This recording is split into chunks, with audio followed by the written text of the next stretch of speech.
નમસ્કાર દર્શક મિત્રો, આપનું સ્વાગત છે ખેડૂત મિત્રો અને પશુપાલકોના લોકપ્રિય કાર્યક્રમ હેલો કૃષિ દર્શનમાં. દર્શક મિત્રો, આ કાર્યક્રમમાં આપ જાણો છો તેમ ખેડૂતો અને પશુપાલકોને મૂંઝવતા પ્રશ્નોના અહીંથી સીધા જ તેઓ જવાબ મેળવી શકે છે નિષ્ણાત પાસેથી. અને આજે આપણે આ સિરીઝમાં વાત કરીએ તો ઝૂનેટિક રોગો અને એનું વ્યવસ્થાપન કઈ રીતે કરવું એના વિશે આજે વાત કરવાના છીએ. મિત્રો, આ અંગે આપના કોઈ પ્રશ્નો હોય તો આપ અમને ચોક્કસથી જણાવી શકો છો. આપને આ વિષય પર માહિતી આપવા માટે આજે આપણી સાથે છે ડૉક્ટર વિનોદ સરોડિયા સાહેબ. નમસ્તે સાહેબ. નમસ્તે સાહેબ. મદદનીશ પશુપાલન નિયામક છે રાજકોટમાં.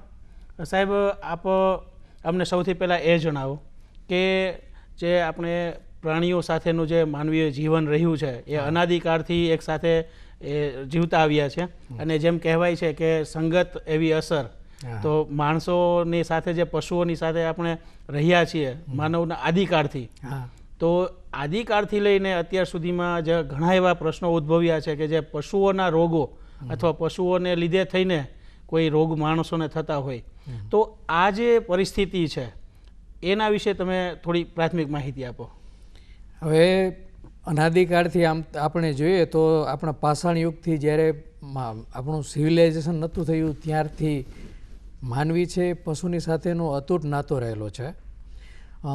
ખાસ કરીને શરૂઆતમાં માણસ છે એ સિવિલાઇઝેશન નહોતું થયું ત્યારે પશુઓનો શિકાર કરી અને એ ખાતો હતો. પછી જેમ જેમ જેમ અનાજ અને બીજી બધી શોધો થઈ એમ પછી એમને મિત્ર તરીકે એમણે અપનાવી લીધા.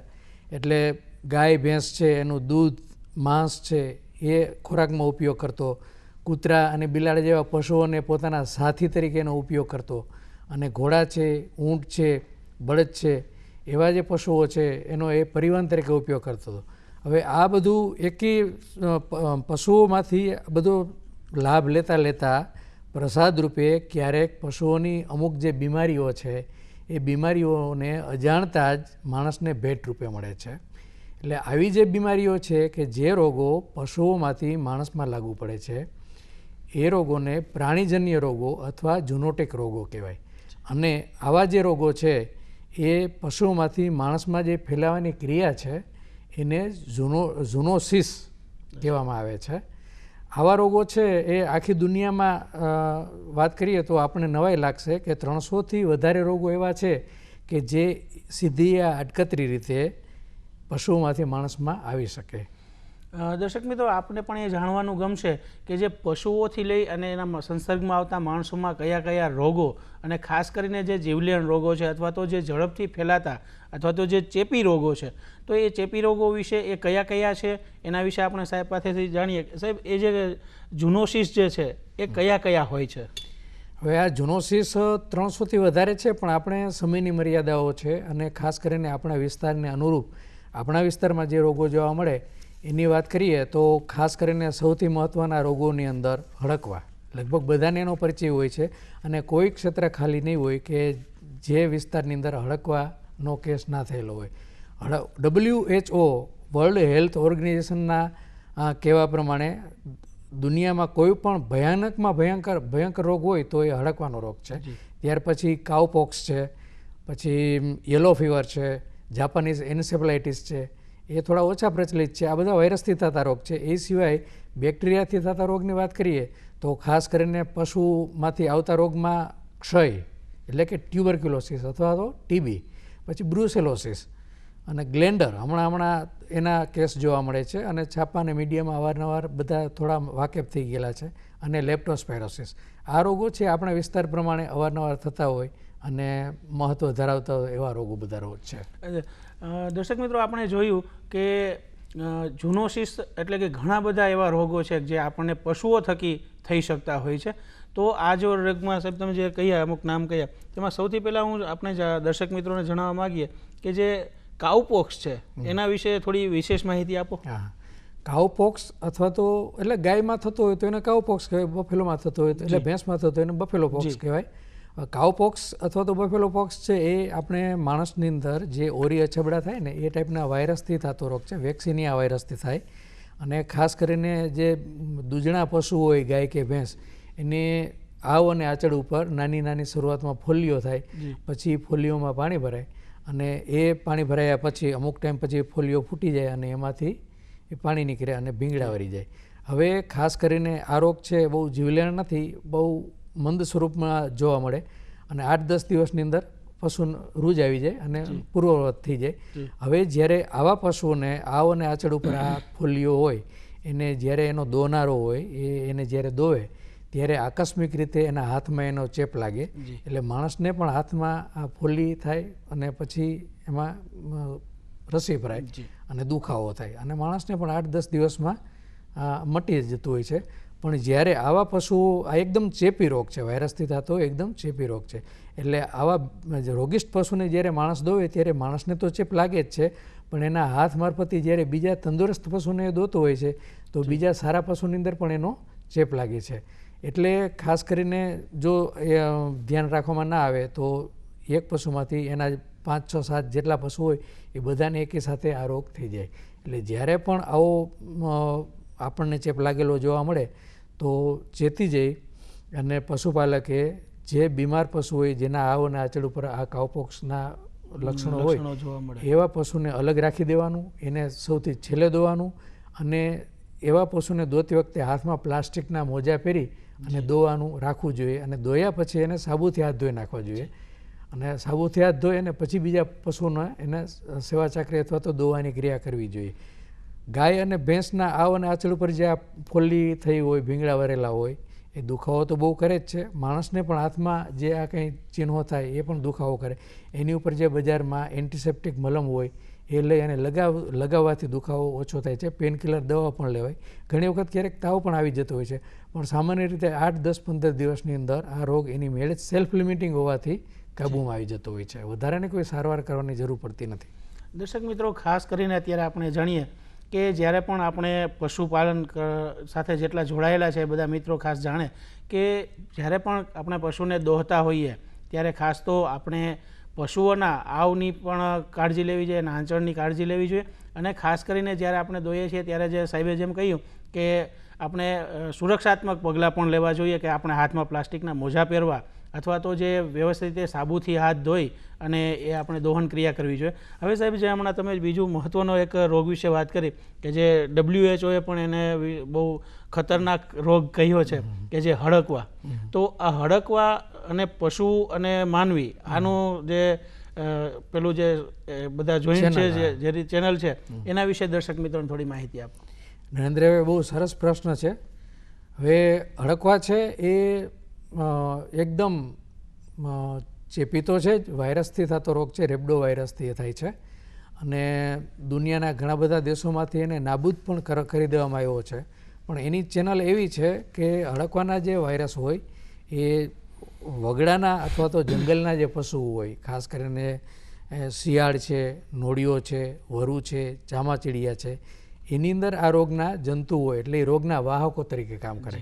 એમાં હડકવાનો રોગ એટલો સિરિયસલી થતો નથી, પણ આપણા માનવ જીવન સાથે વણાયેલા જે માનવ વસ્તીમાં જે વસતા હોય એવા કૂતરા બિલાડા છે, જ્યારે આકસ્મિક રીતે વગડામાં જાય અને ઇનફાઇટ થાય, આ શિયાળ છે, નોળિયો છે, બરાબર, વરુ એની જોડે, તો જ્યારે એકબીજાને બટકા ભરતા હોય એટલે જે જંગલી પ્રાણીઓ એમાંથી કૂતરામાં આવે અને આવું કૂતરું જ્યારે વસ્તીમાં આવે ત્યારે એમાંથી માણસની અંદર ચેપ લાગે. સામાન્ય રીતે હડકવાના જંતુઓ શરીરમાં દાખલ થયા પછી 10 દિવસથી માંડી અને 1 વર્ષ સુધી હડકવાનો રોગ થઈ શકે.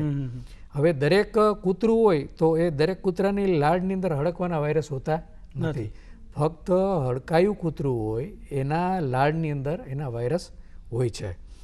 હવે જ્યારે હડકાયું કૂતરું આવી રીતે માણસને આકસ્મિક રીતે કરડે ત્યારે કરડે એના પછી 10 દિવસથી માંડી અને 1 વર્ષ સુધીમાં માણસને કે પશુને જેને કરડેલું હોય એને આ રોગ થઈ શકે. થાય જ એવું જરૂર નથી, કૂતરું કરડેલા હડકવા થાય એવું જરૂર નથી, પણ હડકવા કેટલા સમય પછી થશે એનો આધાર ખાસ કરીને જે હડકાયું કૂતરું છે એ પશુને કેટલી મગજની કેટલી નજીક કરડે એની ઉપર આધાર રાખે. દાખલા તરીકે માનો કે નાક ઉપર કે કાન ઉપર બચકું ભરેલું હોય તો હડકવા બહુ જલ્દીથી ઉપડી શકે અને પૂંછડી ઉપર કરડેલું હોય તો મોડો ઉપડે.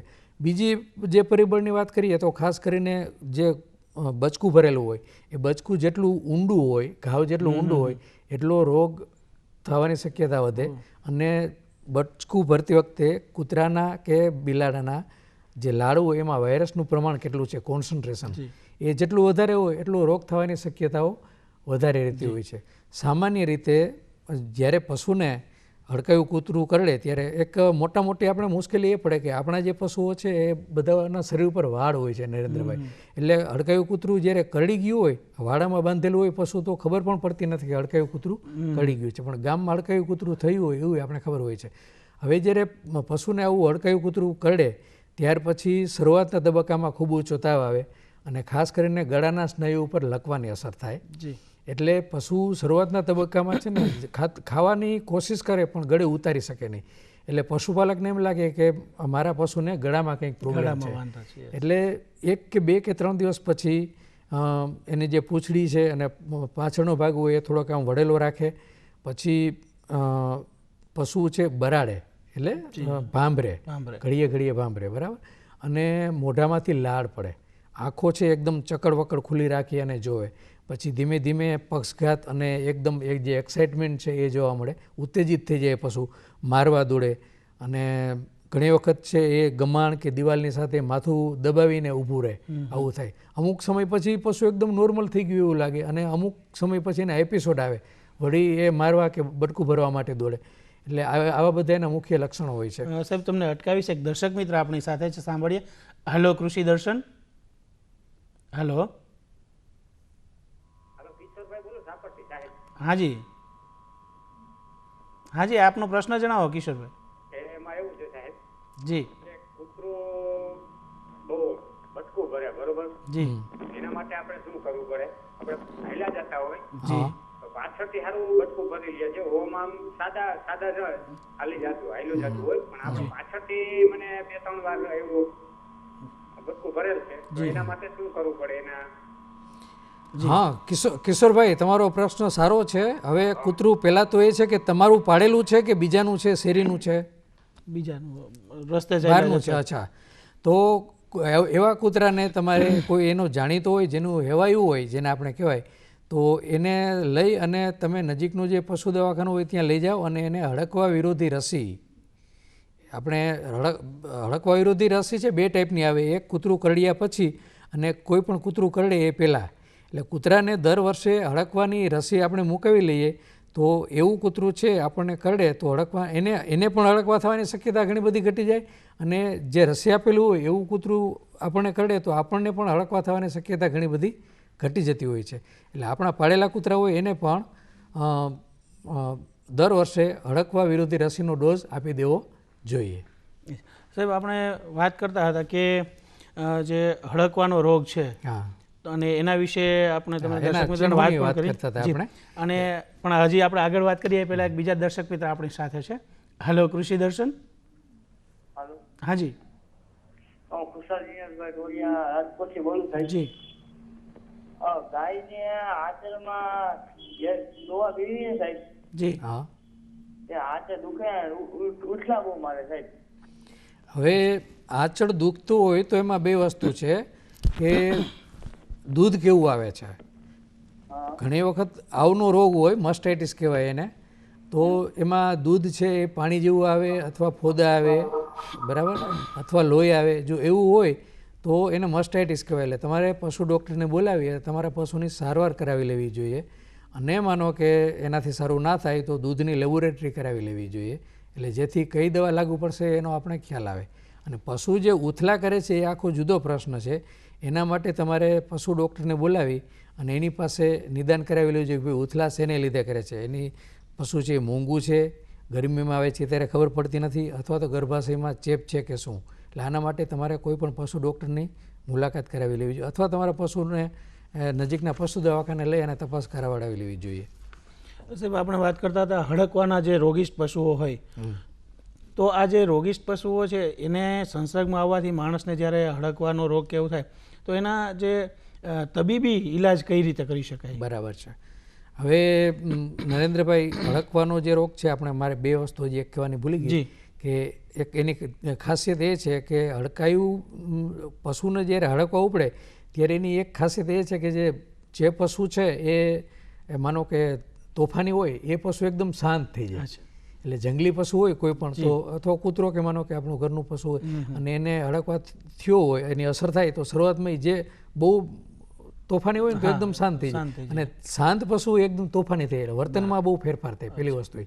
બીજી વસ્તુ એ જ્યારે આ પશુને કે માણસને હડકવાના લક્ષણો જણાય તો ત્યાર પછી એનો કોઈ ઈલાજ નથી, કારણ કે હડકવા એ વાયરસથી થતો રોગ છે અને વાયરસથી થતા કોઈ પણ રોગની અંદર માણસમાં કે પશુમાં કોઈ પણ આજ સુધી કોઈ સારવાર અવેલેબલ નથી. એટલે હડકાયું કૂતરું કરડે ત્યારે અગમચેતી દાખવી અને આપણે એને હડકવાના ઇન્જેક્શન મુકાવી લેવા જોઈએ. પશુને પણ મુકાવી લેવા જોઈએ અને આપણે કોઈ હડકાયું કૂતરું કરડેલું હોય તો માણસોએ પણ એના હડકવાના જે ઇન્જેક્શન છે એ જુદા જુદા કોર્સ હોય છે. 3 ઇન્જેક્શનનો કોર્સ હોય, 6 ઇન્જેક્શનનો કોર્સ હોય. કૂતરું કરડે એના પહેલા દિવસે, ત્રીજા દિવસે, 7મા દિવસે, 14મા દિવસે, 28મા દિવસે અને 90મા દિવસે ઇન્જેક્શન મૂકવાના હોય છે. જી, હવે જેમ આપણે પશુઓથી માણસોમાં થતા રોગ વિશે જ્યારે વાત કરીએ છીએ, તમે એક બીજો પણ એક મહત્વનો અને માણસોને બહુ ઇફેક્ટ કરતો એક રોગ કહ્યો કે જે ટીબીનો રોગ, ક્ષય, જે અગાઉ એને રાજરોગ તરીકે ઓળખાતો. તો આ જે ટીબી જે છે એ ઝૂનોસિસ તરીકે ટીબી અને માનવનો જે સંબંધ છે એના વિશે થોડી માહિતી આપો. નરેન્દ્રભાઈ, ટીબી છે એ બહુ મહત્વનો રોગ એટલા માટે છે કે ટીબીનો રોગ છે એ માણસમાંથી માણસમાં થાય, માણસમાંથી પશુમાં થાય, પશુમાંથી પશુમાં થાય અને પશુમાંથી પણ માણસમાં થઈ શકે. એટલે એને રિવર્સ ઝૂનોસિસ પણ કહેવાય. આ ટીબીનો રોગ એવો છે કે પશુમાંથી માણસમાં તો લાગે જ છે પણ માણસમાંથી પણ પશુમાં લાગી શકે.